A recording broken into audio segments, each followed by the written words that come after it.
¿Cuán rica llegó a ser realmente Argentina y cómo y cuándo comenzó su desplome económico?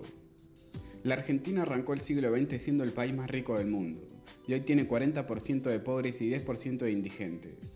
Esta frase, repetida varias veces durante la campaña presidencial por el economista Javier Milei, reproduce un concepto que subyace en el inconsciente de los argentinos, que esta nación supo alguna vez ser una superpotencia. Son varios los motes que rememoran ese pasado glorioso. El más famoso es el granero del mundo, una referencia al poderoso modelo agroexportador que llevó a Argentina a ser rica hace un siglo. También está la París de Sudamérica, una alusión a la bella arquitectura de estilo europeo de la capital argentina.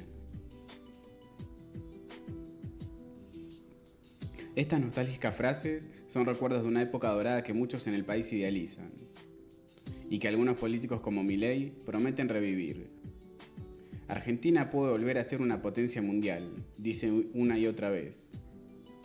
Si aplicamos todas las reformas pro mercado, en los primeros 15 años nos podríamos parecer a Italia o Francia, en 20 años a Alemania y en 35 años a Estados Unidos, asegura el economista. No es el primer político que ilusiona a los votantes con volver a ese pasado próspero. El expresidente Mauricio Macri propuso en su momento convertir a Argentina en una nueva Australia, un país que en la primera parte del siglo XX tuvo una trayectoria económica paralela a la de Argentina, pero que logró mantener la senda del desarrollo. Pero, ¿fue realmente Argentina el país más rico del mundo? ¿Y cómo pasó de estar de entre las naciones más acaudaladas a ser uno de los países con mayor inflación del planeta? ¿El 1?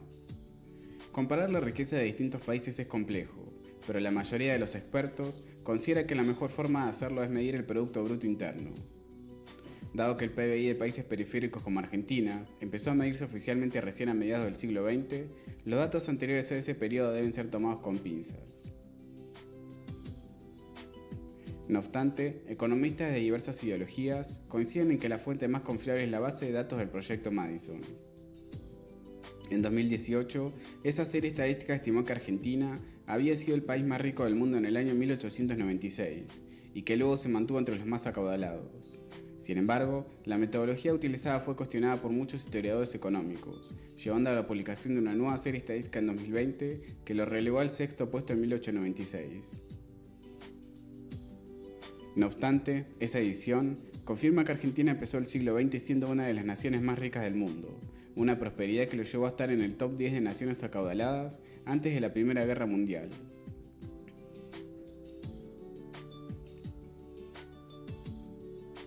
¿Cuán rica llegó a ser Argentina? En 1913, antes de que estallara la Gran Guerra, el PBI per cápita argentino era de 6.052, a precio dólar 2011. Eso era menos del PIB per cápita de Estados Unidos, Reino Unido y Australia. Pero era el doble que el de su ex colonizador España, y superior al de Alemania, Francia e Italia, entre otras naciones europeas. También era muy superior al ingreso de países asiáticos que hoy dominan la economía como China y Japón. Entonces, ¿cuándo empezó Argentina a perder su lugar privilegiado en el mundo y por qué? 100 años de decadencia.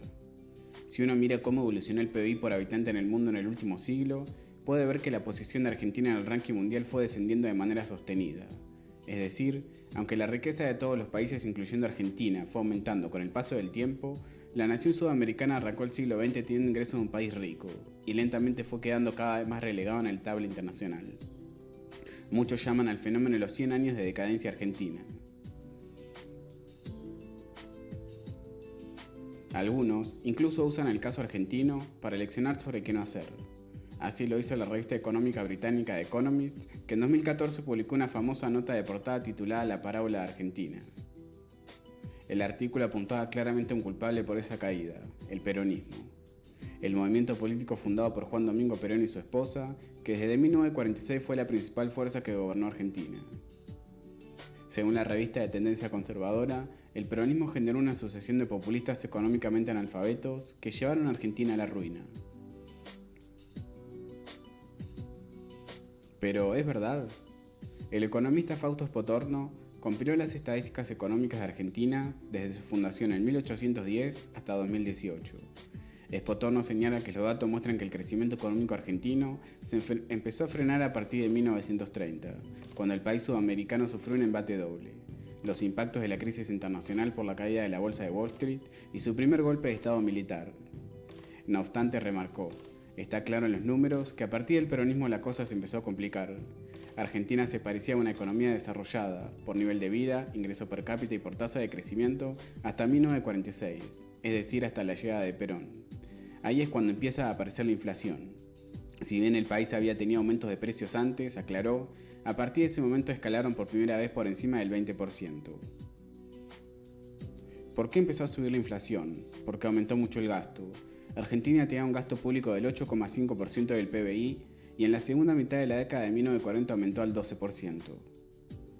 Sin embargo, Espotorno aclaró que muchos de los problemas que enfrentó Perón habían surgido antes de su llegada y se agravaron por el contexto internacional desfavorable que trajo la Segunda Guerra Mundial. Los países europeos a los que Argentina exportaba su agricultura retaseaban los pagos, y el país, que por décadas había tenido superávit, empezó a tener déficit en la década de 1940. Este agujero no podía ser resuelto, como habían hecho gobiernos anteriores, con financiación externa, pero esas limitaciones no frenaron a Perón, quien a pesar del contexto social elevó fuertemente el gasto social. A Argentina aumentó los gastos sin poder financiarlos. Perón nacionalizó el Banco Central para poder imprimir dinero. Ese problema, gastar más de lo que se tiene, fue escalando con cada gobierno sucesivo, y la solución que encontraron todos, ya sea emitir más dinero o pedir más deuda, fue lo que llevó a Argentina a la ruina.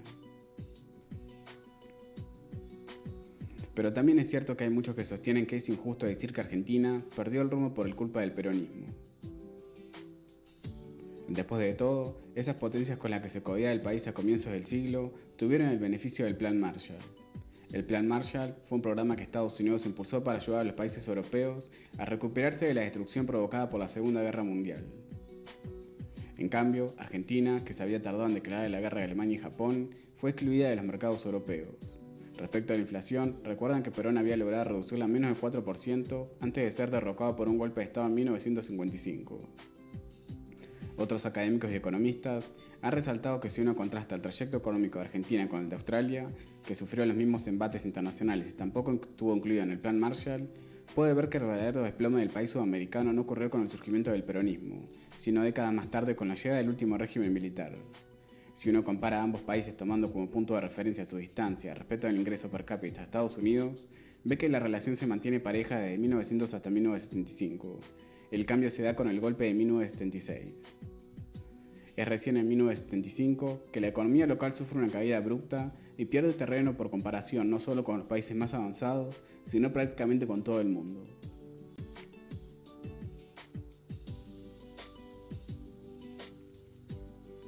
Pero hay algo en lo que coinciden analistas de diversas ideologías. Más allá de las culpas de gobiernos particulares, el problema de fondo que afectó a Argentina es una inestabilidad institucional que llevó a que en el siglo XX hubiera 6 golpes de Estado. En comparación con Estados Unidos, Canadá y Australia, Argentina nunca completó la transición a una democracia abierta sustentada en el Estado de Derecho. Cuando los militares rompieron formalmente el orden constitucional en 1930, Argentina se embarcó en el camino de un desarrollo institucional inestable. En lugar de emprender el camino hacia un desarrollo institucional sostenido, Argentina sufrió un tumultuoso fraude electoral con una casi erosión del sistema de controles y contrapesos que precipitó el ascenso de líderes populistas. Esta inestabilidad democrática hizo que Argentina perdiera el atractivo que había tenido a finales del siglo XIX y comienzos del siglo XX.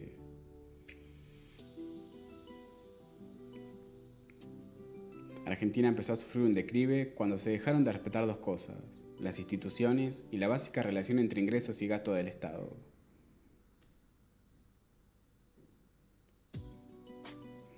Hay un factor más que resaltan varios expertos y que ayuda a entender la dificultad que ha tenido Argentina para despegar económicamente, y es que el país no solo ha sido un péndulo desde lo político, oscilando entre democracias y gobiernos de facto.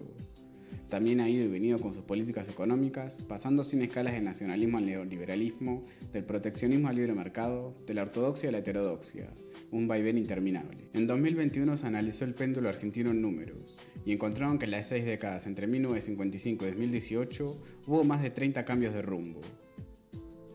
también revelaron otra evidencia de la falta de continuidad de la política económica argentina. En promedio, los ministros de Economía duraron 13 meses en su cargo.